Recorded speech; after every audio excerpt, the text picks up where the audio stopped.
Welcome to Women Winning Divorce. I am your host, Heather Quick. I am an attorney, entrepreneur, author, and founder of Florida Women's Law Group, the only divorce firm for women by women.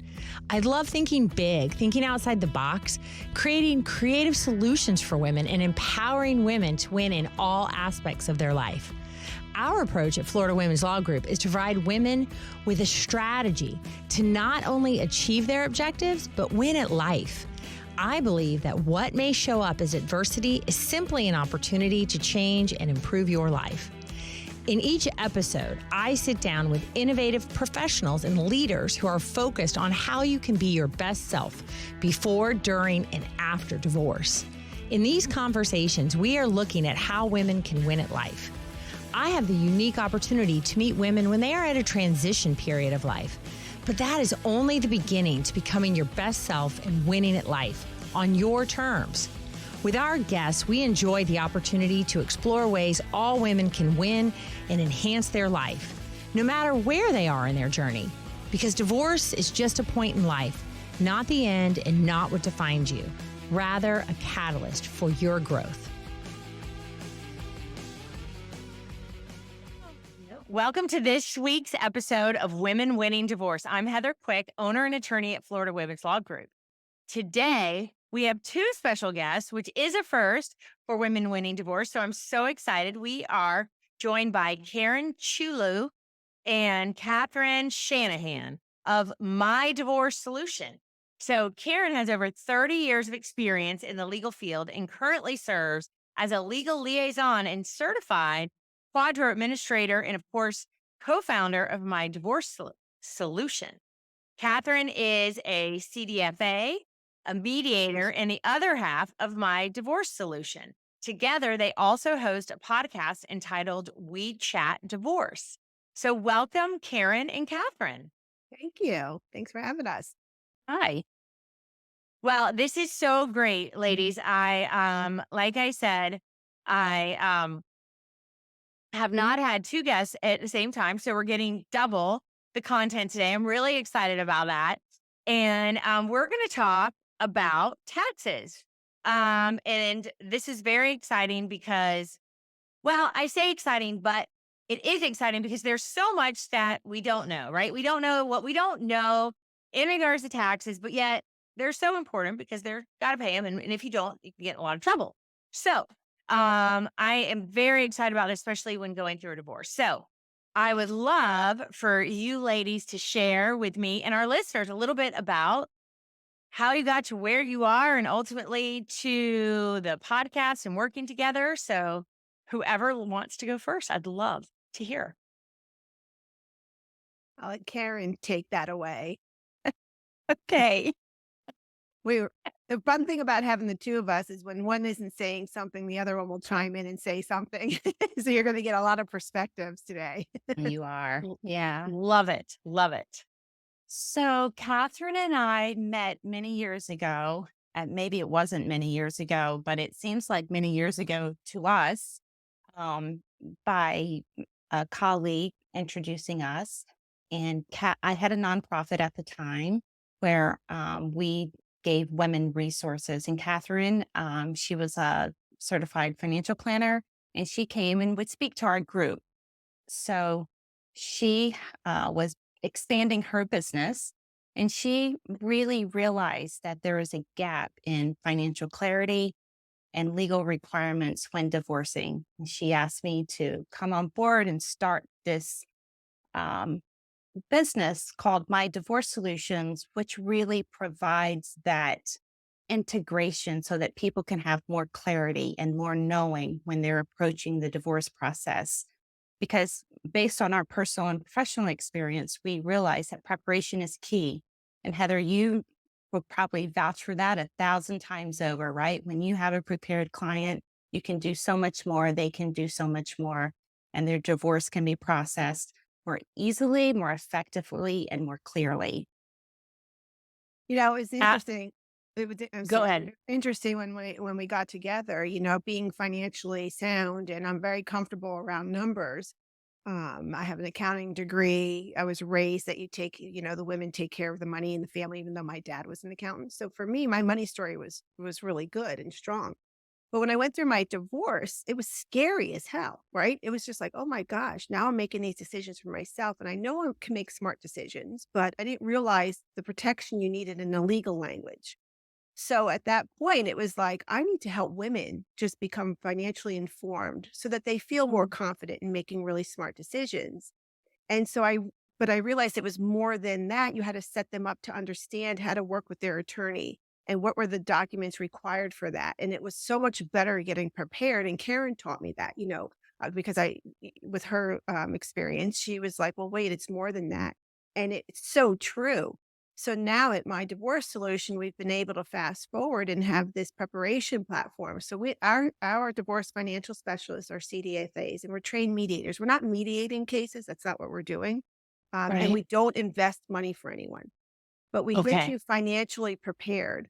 We don't have a stake in the game. So you have Mm. enough knowledge to go talk to your attorney differently. Instead of your attorney saying, what do you want? And you're basing everything on emotions, you now get to go to your attorney and say, here's what I have. Here's what I think I need.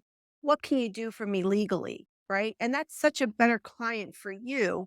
And it's so much more empowering for the person going through that. And that's what I love about what we do. Yeah. And there is so much when you're entering the divorce. And what I have found, no matter what your experience is professionally, but then when it's you and it's your money, your family, your life, and your emotion, just so much comes in and it is overwhelming. And not too often, but I think many times, many women will compromise, sacrifice financially because they truly believe that they need to do that in order to maybe safeguard their children, have time with their children. They trade that off and it really ends up hurting them so much in the end. But that's, where they are unless they can really, have a good conversation, candid conversation with their attorney and begin to understand really the reality of their situation, whatever that might be, and that maybe they don't have to make these kind of compromises based on the laws in their situation. Yeah. So true. And, so many people who begin working with us and preparing to get divorced, they come to the table with they've already started negotiating. They've already made decisions about, well, I don't want my spouse's pension because they said I can't have it, and they already have a dialogue going in their head before they ever get started. And one of our highest challenges is to try to neutralize that so that they can get prepared. Like, let's just start with your cash flow. Let's just get the financial documents. Let's understand that first. And then you can talk about what you want, what you don't want. You can compromise as much as you want because you'll understand the financial impact. But getting people to back up a little bit, because that they don't know a lot of things, and they kind of are lunging to make decisions because they're the emotional trauma of it all is really directing their process in that moment. Yeah, it really is. It's so hard to separate those things. And and I understand that. It's not like we're asking them to separate, but well, let's at least maybe compartmentalize and understand something on one hand. And then, yes, we understand the emotional side, the family side, and then be open to your options. But it's overwhelming. And you're right. They have this whole dialogue because, of course, this is the person they've been married to. So they've heard what they said. And then oftentimes it's like, well, no, that's just absolutely not true, right? That's a property right? And you're entitled to have. Like that's not even worth arguing about. Like it's just such a given in a lot of cases, but they have no idea because there's just like, absolutely not. I work, that's mine, right? And so Mhm. they come in with this narrative, this belief, and it takes a while for them to really, I think, believe and understand that no, they're not making things worse. They're not being greedy. Like you've got to set yourself up in the best way possible during a divorce. There's so many people that come in, Heather, and I'm sure you hear this, and they come in and they say, "Oh my gosh, I'm so embarrassed. I don't have any retirement money. I stayed home to take care of the kids, so my husband has all the retirement money, and now I don't have anything." And it's not, and they go on and on, they're embarrassed that they don't have it. And when they realize that it doesn't matter that it has your husband's name on it, that it's still considered a marital asset, it's like a light bulb is being turned on, because they just have been so conditioned to believe that because it's not in their name and they stayed home to take care of their children, they're not entitled to it. So that little bit of confidence when you get that financial knowledge, it's like a little seed, right? And it starts to grow. And the more knowledge you get, the better the process will be for you. Absolutely. Now, um, tell me like about the business a little bit, my divorce solution, because I do think it's amazing that these things exist, so important. And I know you both talked about really helping women. So tell me a little bit about the business and stuff before we kind of get into all our taxes and all that, because I really would like to know a little bit more about it. Yeah. Well, we started out being just for women, but it quickly has turned to we help women and men. We have more and more men calling. And the good thing is we're not attorneys and we don't give legal advice. So we can work with both parties. So you can Hmm. either come individually and we invite your spouse to participate. So he's not the client, but he's a participant. We have a lot of high net worth people that will do that. And then we have a lot of clients who are hoping to go to mediation. So they want to get prepared. So they come together and then they're totally prepared for mediation. So it's really interesting, Karen, right, to see the shift that has Hmm. happened with women and men. We still majority, I would still say it's a high percent, probably 60% at least women and then 40% men. But we're able to create a divorce preparation platform. It's our own proprietary software that we've developed. So when you come to our process, whether you have an attorney yet or not, you start getting prepared. So we start with your income and expenses, like Karen mentioned, to go through your lifestyle analysis. And that, as you know, that's very important for doing your state affidavit, right? Or your need for income or your ability to pay for support. So we make sure that's thoroughly completed. And then they upload their financial information and the data in their portal. We inventory that and organize that. So you, as the attorney, get it delivered all organized and digitally. So it's very easy for you to find anything that you need for your due diligence. And then we have an output of a financial portrait. They get to meet with their divorce financial specialist, their legal liaison, and their client manager. And through those meetings, we assess all the financials that have come in. So we're able to go through every asset and every debt and then tell them what they should consider. So they'll come to you with a list of questions. If I keep the home, these are the things I should be considering, right? So we don't tell them what they could get or not, but we talk through their scenarios. So the nice thing about that, they're unraveling their emotions where, oh my gosh, my husband said Hmm. he has to keep the pension and I have to keep the house. And we'll say, okay, let's see what that looks like. And let's do another division scenario. And so then that is all wrapped up and delivered to their mediator or their attorney to then say, and if the spouse gets involved, another thing I love is that if they don't give us documentation, you'll see a footnote in there, requested this document but not received. So as the attorney or the mediator, you can go right to that and say, well, why haven't why haven't you submitted this? Or if you're doing a subpoena, you go right to what is missing, right? So Hmm. it really just streamlines that process and it takes you out of getting the financial information together as the attorney. And it puts you in a position to really be the great attorney you are by knowing exactly what they have, what she needs, what she wants, and do a balancing act of all of that to what she can legally get, right? And our clients are already emotionally going through it.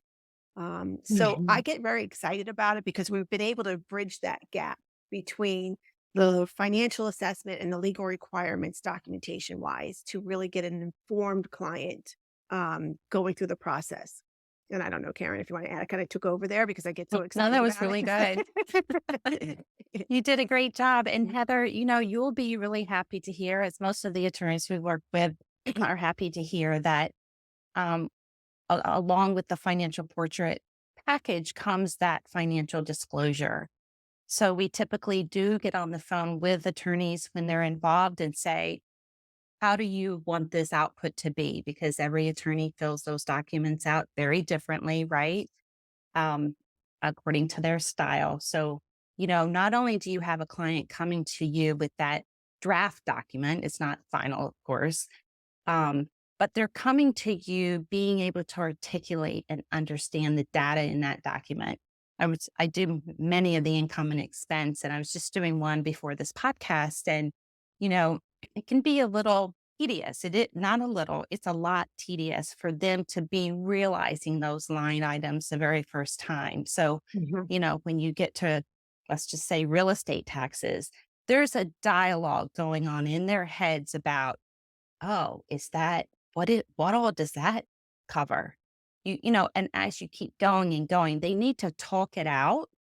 But by the time they come to you with it all wrapped up in a bow, those conversations have been had. They own the information. They're able to articulate it. They know where they spend money, how they spend money, and why they spend money.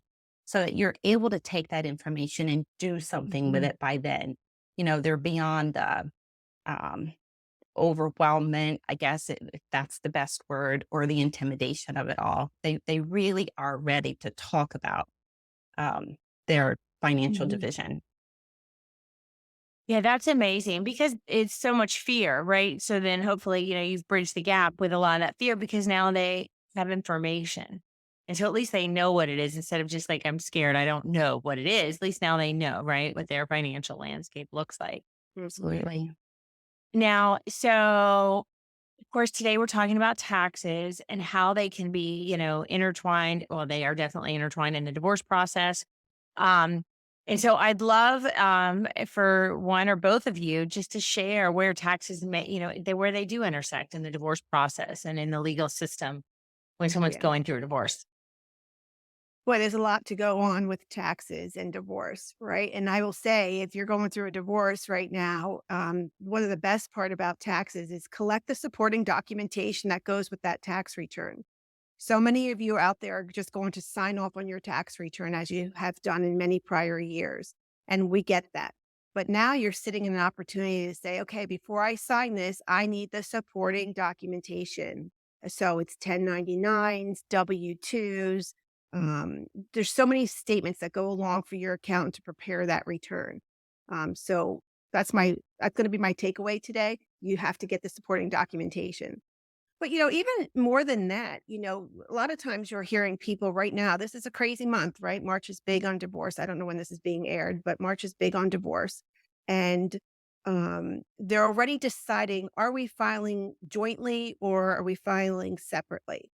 And December 31st of the year is what your marital status is on December 31st of 2023 is what you can file. You can file married filing jointly, married filing separately, and in some instances, maybe head of household.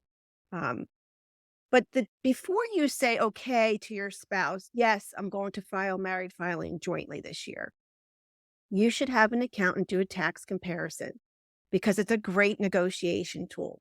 So you figure out if you filed married filing jointly, the wage earner, the higher wage earner, is going to be the one that benefits the most. So if it's your Mhm. spouse, you want to know what the tax savings is to file that way. And then you want to run it.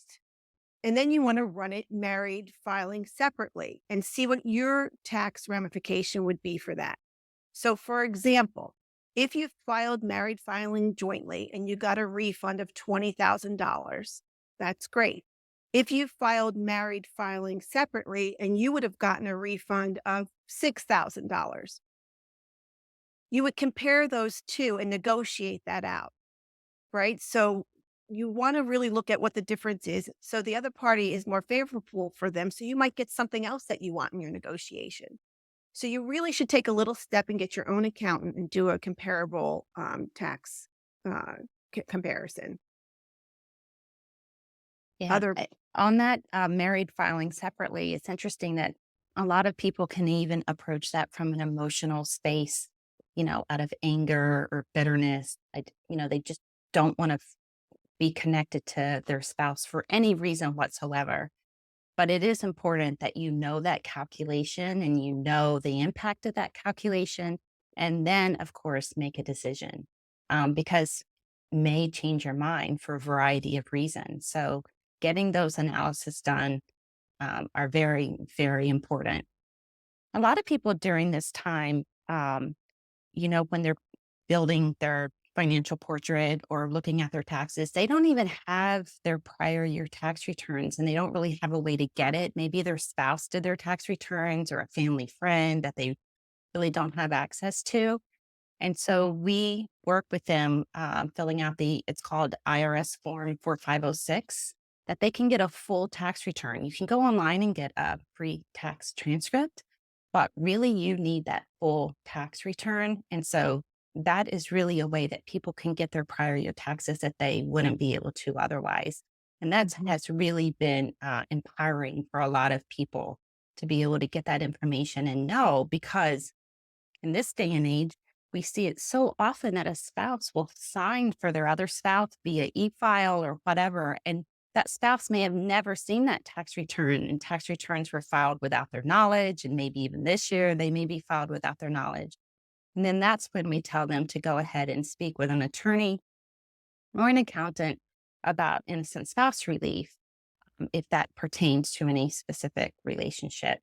So, there's a lot of remedies in the tax discussion that people just may not know about. But again, it's important to explore so that you can make really good financial decisions. Yeah, that is such great advice. I appreciate you ladies saying that because, right, like if it starts right now, you may or may not be actually in the middle of the divorce, but you're going to, and then there's that question on how to file, and begin to stand up for yourself and educate yourself. Like, oh, wait, this is why he wants to do this. He's going to really benefit. So what about you, right? Where do you fall in that versus, is that the husband saying, well, no, we're using that refund to pay off this or that. And it's like, well, wait a minute. Why don't you just find out a little bit more information so that you can have some say in, which is great advice. The other thing with that, Heather, is, there's a lot of times we find that people have overpaid from prior years, or they're paying forward to this year. So you don't want to just sign your tax return. You really do have to look at that bottom line. You have to, so that your spouse might say, oh, we're not really getting a refund this year. And it could be true. You might not physically be getting a refund, but it could be in the system. So the refund could be applied to next year when he's filing on his own or she's filing on her own. So they'll get the full benefit of that. So just don't sign and take someone's word. Don't call anyone a liar. But like at MDS, we need to verify documentation. That's what we do. We just verify the documentation so that the data all matches up with documents. So you do have to be careful of that too when you're looking at your tax returns this year. Yeah. I was going to say something else about that, but now I forget. But maybe you'll say something that'll trigger it. I'm going to say something to trigger something because we run into this a lot too, Catherine. If you can talk about it, when people change their W-4 to change their tax deductions when they're divorce planning. Yeah, not only when they're divorce planning, but yes, actually, when they're divorce planning. Which is very different than divorce preparation. Yes. Divorce planning is someone planning to get divorced and making financial decisions in that space too. So you can have an exemptions that you take on your W-4s, and that affects the net result of your paycheck, right? So they'll hold more taxes or they'll hold less taxes. So a spouse may say, how am I supposed to give you that when my income, you see what's coming into the bank account every month, right? And you're thinking logically, oh, he's right or she's right. That is the amount that's deposited. Well, let's back up and check the withholdings that are being withheld from that paycheck. But even post-divorce, there's a lot of folks out there who are getting RSU, restricted stock units. They're getting equity compensation. And you may be entitled to that in your equitable distribution for futuristic. You need to make sure that you are reconciling what your spouse is now claiming as his taxes, because you're going to get the net number. So you want to make sure you have a tax analysis to make sure they're not over deducting taxes so that your net number is less for you to receive when those options become available. Very, very important. It happens very often. And you need to have someone that's following that for you. because it could be thousands and thousands. I know it is thousands and thousands of dollars in mistakes there. Mm-hmm. Right. And again, you don't know what you don't know. And so that's when, educating yourself, and at least to know that, okay, I've got to have a professional looking at this for me so that they can see, these particular nuances that, you wouldn't, generally recognize on your own.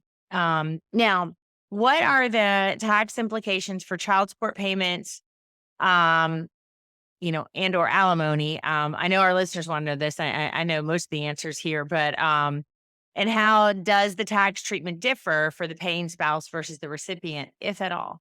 Yeah. Well, in 2019, they changed that law. And that's why we were a little crazy in 2019. Everyone wanted to get divorced. Some people wanted to get divorced right before it or right after it, right? Right, right. And so remember that, Karen? It was a Yeah. crazy time. So it was an emergency. Divorce became an emergency in 2019. And that is because the taxable standpoint changed. So it used to be a taxable event for alimony prior to 2019. So if you got divorced prior to 2019, you may be one of those people who are paying taxes on your alimony. And the payer of the alimony is getting that as a write-off, as a deduction. Well, post 2019, alimony is no longer taxable to the party receiving the money, and it's no longer deductible to the payer. Child support has never been taxable. That's not a taxable event to either party. And no deduction either, correct? Nope. For the child support. There's no taxable ramifications whatsoever, no deductions at all. And I also want to bring up, if we can, was there anything else about that topic? No, and I think for our listeners, okay, because child support is not income. It is to care for your child, rent, food, electricity, transportation, whatever. It's not income. It's not your paycheck that you're getting, which, too often, men say that, oh, well, I pay her all this child support, as if that is going to cover even the grocery bill, depending on your amount of children and their ages, right? Yeah. Or their clothes when they're growing rapidly. And I'm glad you bring that up, because it's so important for people to understand that, because you have to also think about extracurricular expenses. That child support does not cover all of that. So No. you need to negotiate that in your deal. And I have to say, I hate when I see an income differential of 80% saying dad's making 80, let's say mom's making 20, and then you see extracurriculars are being split 50-50. Yeah. You really should talk, through that before you sign and agree to that. But also, in addition, I see a lot of people argue over who's taking the tax exemption for their child on their tax return. Again, you need to meet with your independent accountant. Do not meet with your joint accountant. Go to your own. Find somebody that you can go talk to and see if you can even qualify for an exemption, or if your spouse even qualifies for it. Because I've seen people fight thousands of dollars over getting that clean, and they're not even able to use it when it comes down to an IRS rule. So again, this is a great comparison. You go to your accountant and say, okay, we have 3 children. Would it benefit me to claim them? And what would be the benefit for my spouse to claim them? And then negotiate that dollar amount. Maybe that differential is what you put towards education for your children, or you put towards extracurricular activities. And you let your spouse take it, but then that spouse has to pay X amount towards camp each summer. There's a way to negotiate that out. But my divorce solution is set up for you to be financially prepared. That's the whole purpose, right?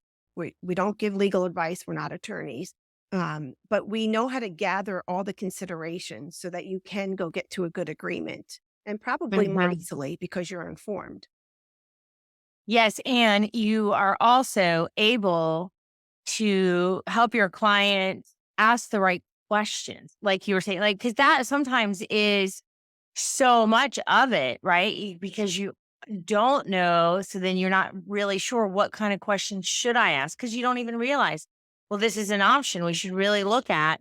And I think when there is such a disparity in income, you really do want to look at, well, how beneficial are these deductions to one spouse versus the other, so that we can, quantify it dollars. So let's be smart about it. And, not everybody can do that, but certainly sometimes through mediation, we can. I say, this means nothing to one party, and it will make a financial difference over here. So let's, be cognizant of that rather than saying we're going to alternate the children. And then when there's only one, or you get one, I get one, and then we alternate, which is just basically which most courts will default to unless you're able to, come up with a reason why not. Right. And then you could look like the hero if you let your spouse take them, right? Sure, you Right. know what, I'm going to concede here. Go ahead, spouse. You take them, and I appreciate you paying for their camps this summer. Because that's probably a bigger savings for you than it would be the tax deduction that you're getting on your return. Because camps are Yes. so expensive, right? Or anything these kids do is so expensive. And Oh, exactly. Anything they do. Any of that give and take, you look like the hero, and then at the end of the day, you get more of what you really need. Absolutely. Now, as we're talking about children, now, how do you advise your clients or, in situations where they have set up a 529, some type of college fund for their children, and how does that get divided, and are there any tax implications in that kind of fund? I'm looking at Karen because there's so many scenarios with this that is insane, right? So I don't know if you want to answer it, you want me to answer. Yeah, you go ahead and answer. I'll fill in. So She's definitely hands down the financial expert. Catherine is a wizard. well, thank you for that. I don't know about that, but I'm a logistical thinker, right? So with the 529 plans or any kind of college savings plan, it's really interesting to see what happens here. So in the old school, whosever name it was in, was a custodian for the kids, and it was supposed to be used for the kids of your family or your grandchildren. You can kind of pass down money, right? Mm-hmm. But oftentimes we'll see one party putting their bonus into that account quickly to prepare for divorce. And they take it out also. We'll see the withdrawals because the only fear there is that the IRS is going to audit you, and then you're going to get a penalty, and then you might have to put the money back. But you typically don't have to put money back if you've already spent it. You're just going to get a penalty. Well, people who do things like that don't really fear the IRS auditing them. By the time they would get to them, they think, well, who cares? I'm taking that 80,000 because I'm taking it.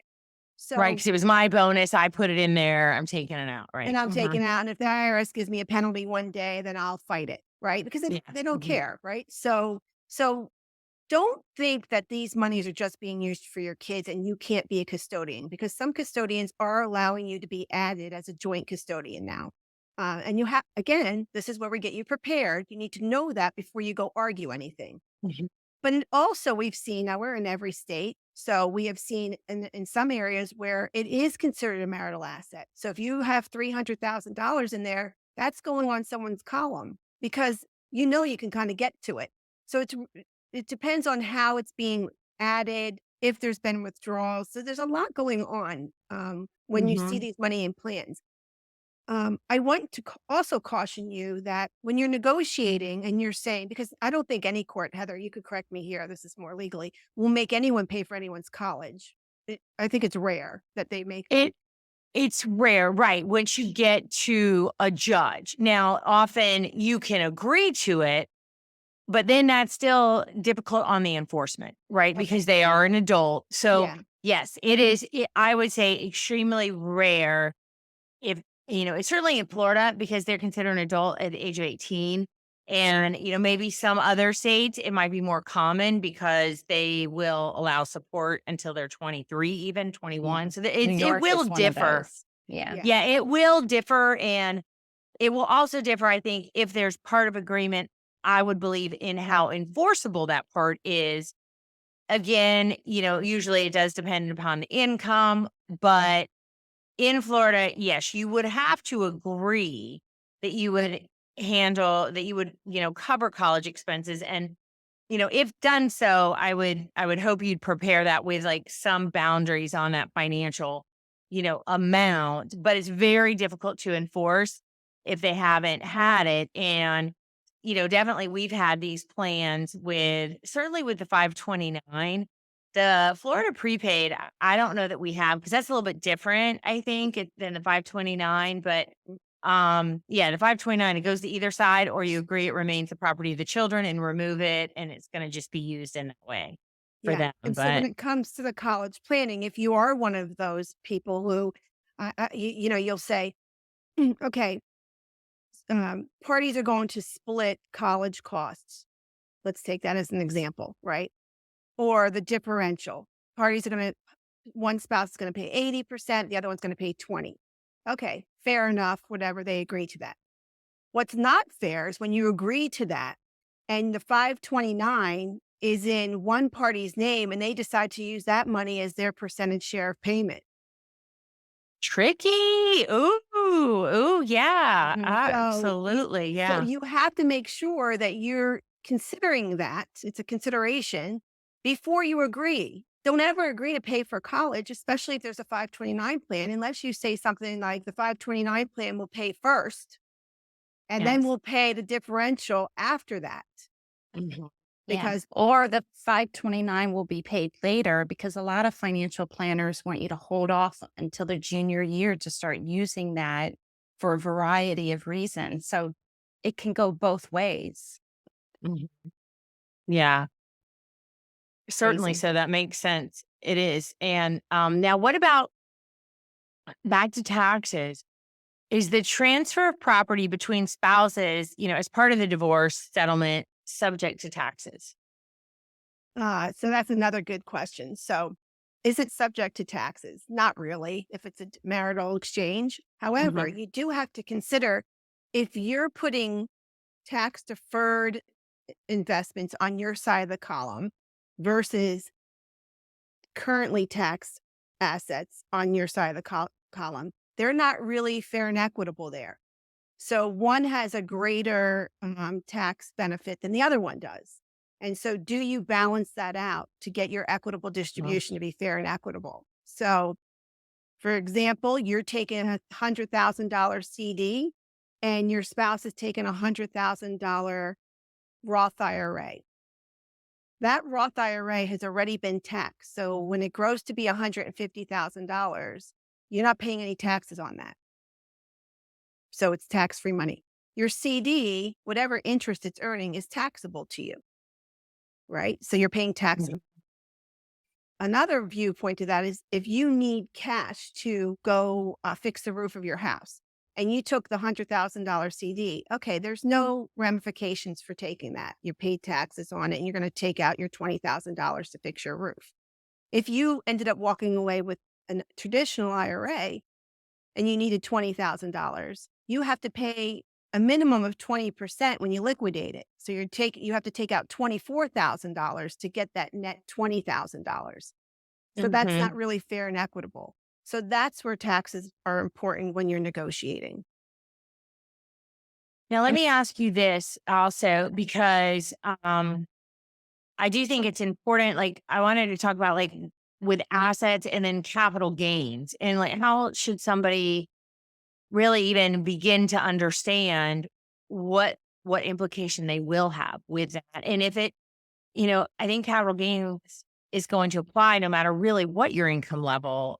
So if you could explain that a little bit more for our yeah, listeners. so it's really important if you have a brokerage account, let's say. In the brokerage account, an example could be Fidelity, Vanguard, Morgan Stanley, TD Ameritrade. So that's a brokerage account, and you usually have a financial planner. Unless it's a Vanguard, you could do it on your own. And what that means is you're buying mutual funds or you're buying stocks and bonds, and you'll see you might have a 30-page report, and it looks very confusing. And don't shame yourself, because even me as a financial, they've gotten so complex that when I see some of the statements, I'm like, holy crap, who follows this, right? And I know this stuff. But what we see happening often is that let's say that account is worth 500,000. Immediately, everybody puts 250,000 on each column. And let's Mhm. just say husband wants to keep that account because he's an active trader and he's the one that follows it. And you don't really know. So you just want your 250,000 and you decide to take something else. Or you decide, and so they just give you $250,000. Well, it's really hard to account for market fluctuations that way because it changes daily. And it also is hard to account for the taxes that could be due. So what we like to see happening is either you do a transfer of shares in kind, of which they just split the shares in half. So you each get each of the shares, and the cost basis goes to both of you. You get half of the cost basis and the other party gets the other half. So on that $500,000 example, let's just say you put $200,000 into the account 15 years ago, and it's now worth $500,000. Whatever the cost was to purchase those shares is your cost basis. And it steps up each year when you get those 1099s and you pay your taxes on it. So that cost basis will change throughout the years. But when you go to sell that money, you're now, the market's at its highest. So you're selling at maybe 3 or 4 times the dollar amount that you bought and that you added. So there's a tax ramification there. You do have to pay the taxes. So you need to consider that when you're going through a divorce on what account you're taking. You don't take it in account for ease. You take it knowing what the implication is and it could be a beneficial account to keep too. Like maybe this is great for your retirement planning because you did come in at a low price and you don't want to take it. So there's a lot of things to consider tax wise when you're choosing brokerage accounts. Yeah, that makes sense. And similar, I mean, depending on how the retirement account is, but I do want to talk about those tax implications because, generally from the attorney standpoint, we really do separate out retirement, right? Because it's not equal to cash or the house, and, try to divide those equally. And you can certainly mention, the orders that are necessary for that. But that's with us is presupposing you're going to keep it in there and let it grow. Yeah. But I think there's some tax implications that would be really important for our listeners. Well, a lot of people are seeing Roth IRAs and traditional IRAs. A Roth IRA, you should automatically know it's a better IRA because the taxes have already been paid. And my guess is you paid the taxes while you were married. So you should reap the benefit of that. So don't just say, okay, I'll keep my traditional IRA and you can keep your Roth because there's a big tax difference there. And one is growing tax deferred, which will be taxed when you start taking money out. And the other one has already been taxed. So it's growing tax free. The big thing we see with this is people who are no longer working for an employer that had a 401k there, but they never took the steps to roll it over into an IRA. They've left it as a 401k. If you're dividing that account, you have to do a QDRO, which Karen can speak better than I can about. But what you should know is you have an option to roll it into an IRA. This way you can avoid a QDRO. And once it's rolled over, then you divide it with just a letter of instruction. So that could save you a lot of money just from your attorney having to do your QDRO and then filing it with the court. And then you just can roll it over after that. But that would be both people rolling it over into an IRA prior to division. Well, it would be the person whose 401k is titled. It is, yes. Yeah. Okay. They roll it to an IRA, and then a letter of instruction rolls half of that into the other party, the Yes. receiving party's IRA. Yeah. Yes.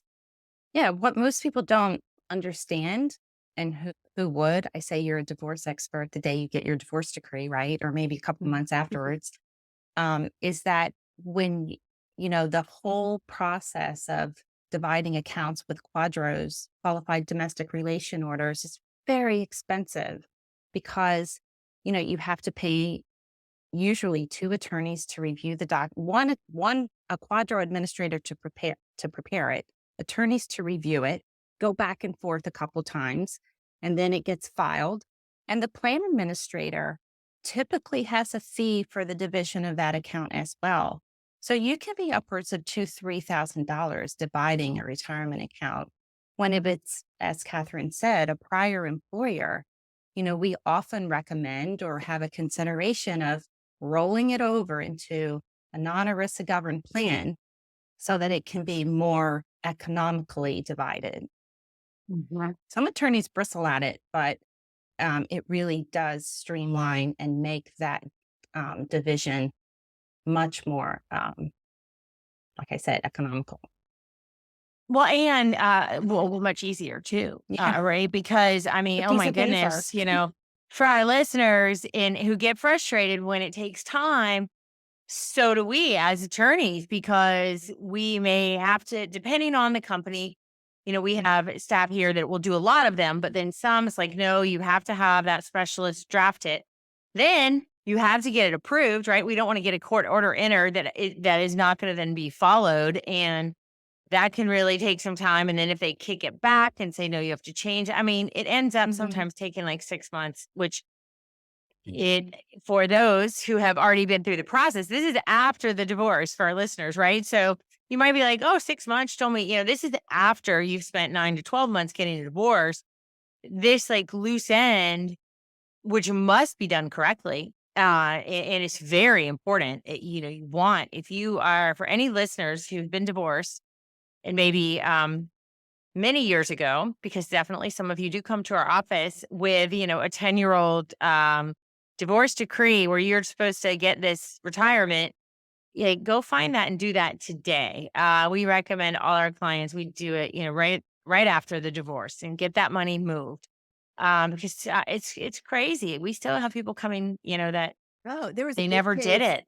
it. I got a call on a big case where the husband never did the QDRO. He worked for a big company, goes to retire. He cannot retire because the QDRO was never submitted to the company. So imagine, and they were divorced like 20 years, I think. So we couldn't do the work. That was an actuary that had to figure out. They had to go back and figure out. Yeah. It was so expensive for this couple. But imagine if wife didn't want to sign it because she was younger. She could have really said, I'm away. I can't sign it up, blah, blah, blah.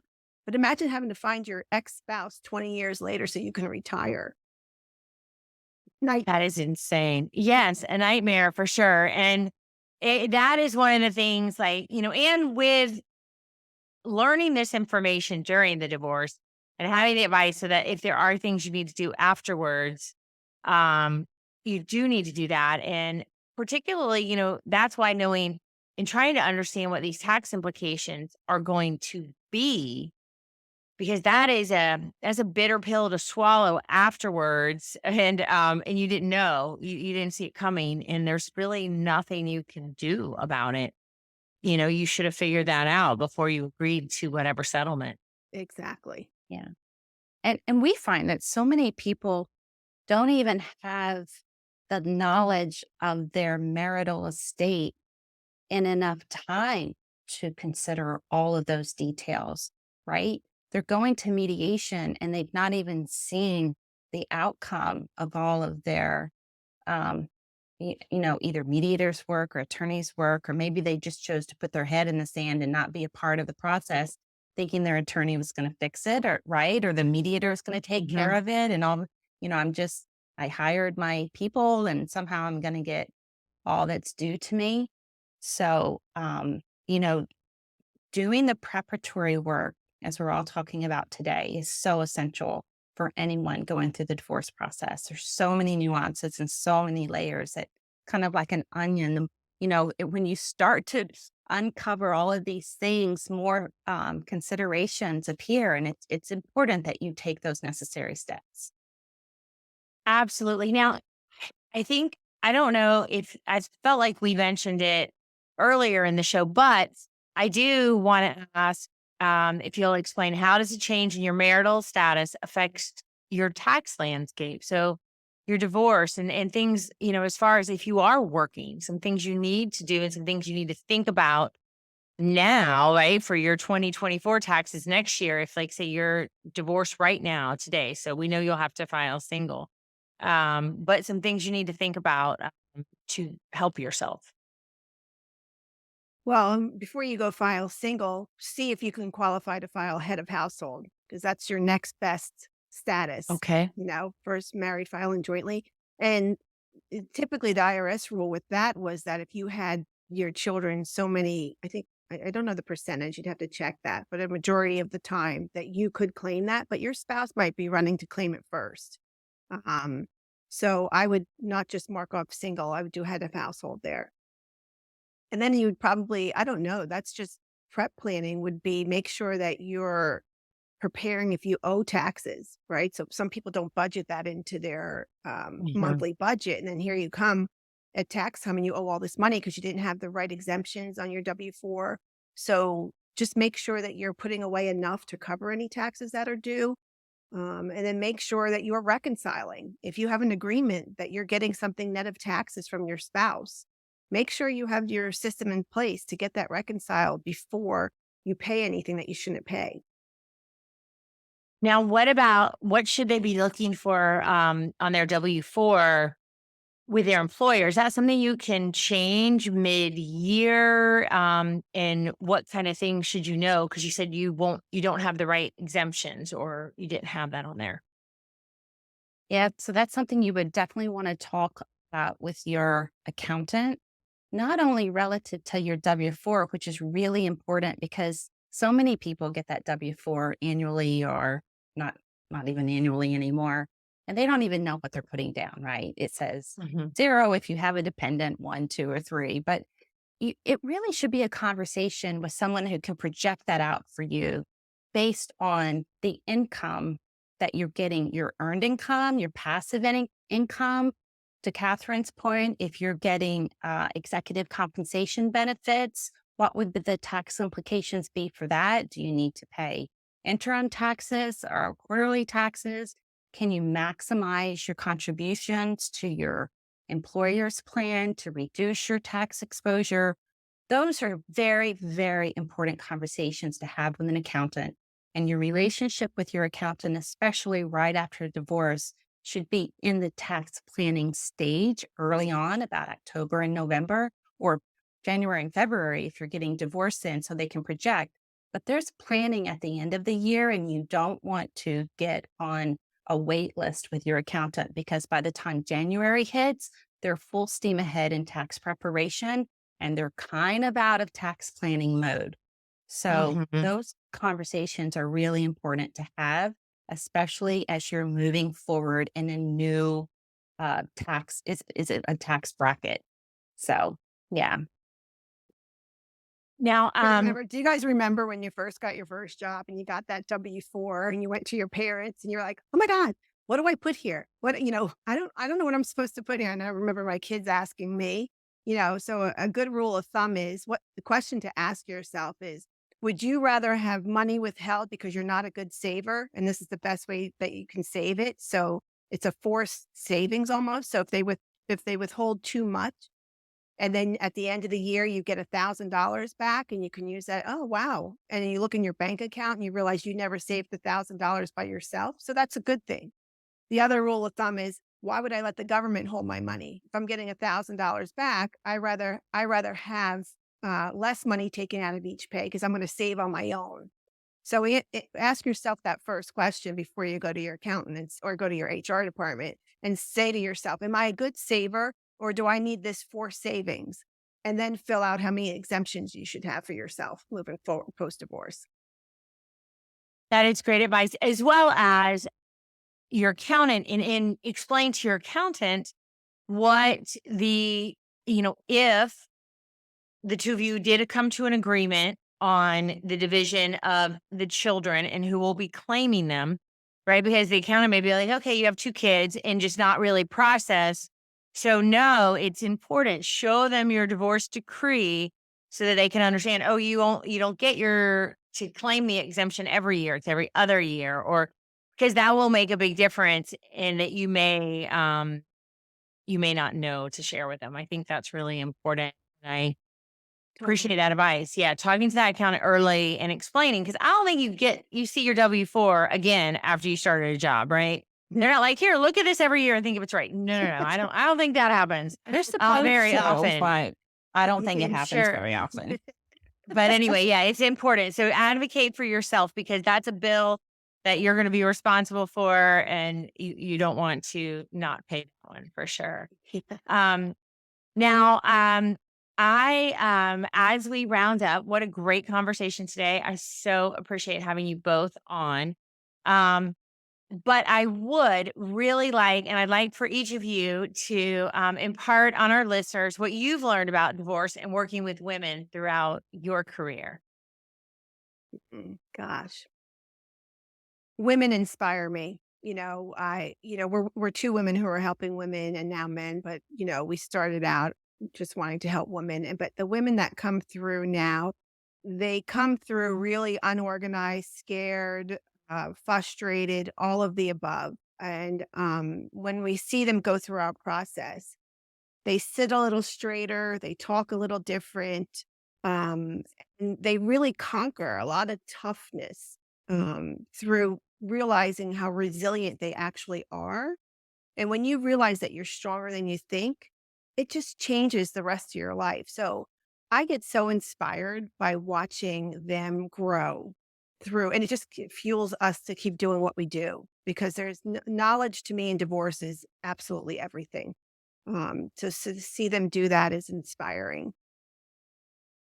I love that you said that, Catherine, because I too am inspired by pretty much every client that comes our way. And it makes me think about, when we first meet them, they're scared, they're afraid, they're that women, we're all just so hard on ourselves. It's incredible. So some of our early conversations are just remember to give yourself a lot of grace. Like every day, just give yourself a ton of grace. This is hard. This is not easy. And the early Right. part of divorce is even extra hard because it's so tedious. So give yourself grace. Give yourself permission to take one step at a time and own the knowledge that you're gaining one step at a time. Don't worry about what other people may think, what other people are saying. The harsh words from opposing counsel or your spouse, let that be their issue. And you wake up every day doing what you do in your truth and moving forward. And then from there, that's when we do see them emerge into what Catherine was talking about, their ability to be very effective at, essentially being the CEO of their new life.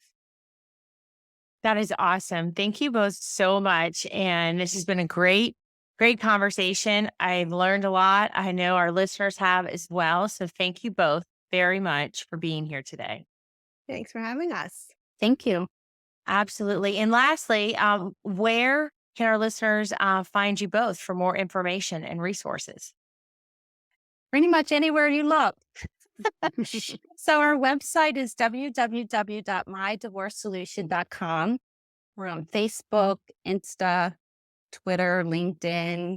Our podcast is on any channel where you listen to podcasts. We're on YouTube. We really like to get our information out there because we truly believe that information and education is essential and critical when going through the divorce process.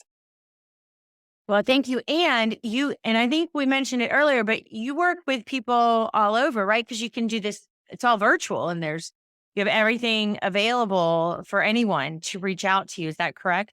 Yes, we're in every state. We're actually in a few different countries now. So it's pretty exciting.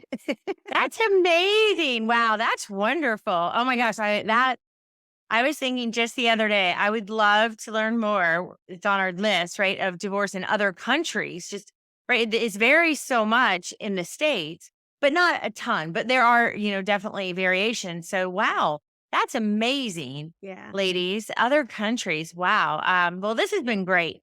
Appreciate you both so much and all that you are doing. What a great company that I know is making a big difference for women and all over the country going through a divorce. So thank you again. Thank you. Thank you. Absolutely. And for our listeners, thank you for joining us today. We've reached the end of our show. And if you or someone you know is going through a divorce or is thinking about a divorce, please reach out to us at FloridaWomen'sLawGroup.com or join our Facebook group, Women Winning Divorce. Links will be in the episode description, as well as all the links for Karen and Catherine's business, as well as their social media.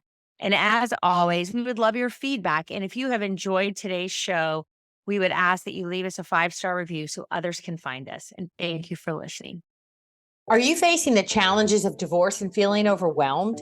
Introducing Divorce 101, your essential online course designed to empower you through the divorce process.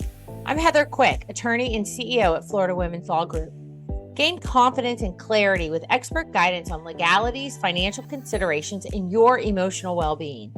We believe in empowering you to navigate this journey with strength and knowledge. Enroll in Divorce 101 today and take control of your future. As a valued podcast listener, you will get $100 off the course. So please see the show notes for the promo code and the link. You can also find out more at FloridaWomen'sLawGroup.com or always call us at 904-567-0121. Divorce for women, by women. Thank you for joining me for this episode of Women Winning Divorce. My goal is to elevate your life and the way you are thinking so that you are best equipped to win at life. If you enjoy the show, please subscribe so you automatically get my new shows every week. And I would love to hear from you personally. Come join the conversation on social and join our Facebook group, Women Winning Divorce. We welcome your comments and suggestions. We want to bring you content that helps move your life forward. Women Winning Divorce is the place for an elevated conversation on how women can thrive during times of adversity in order to live their best life.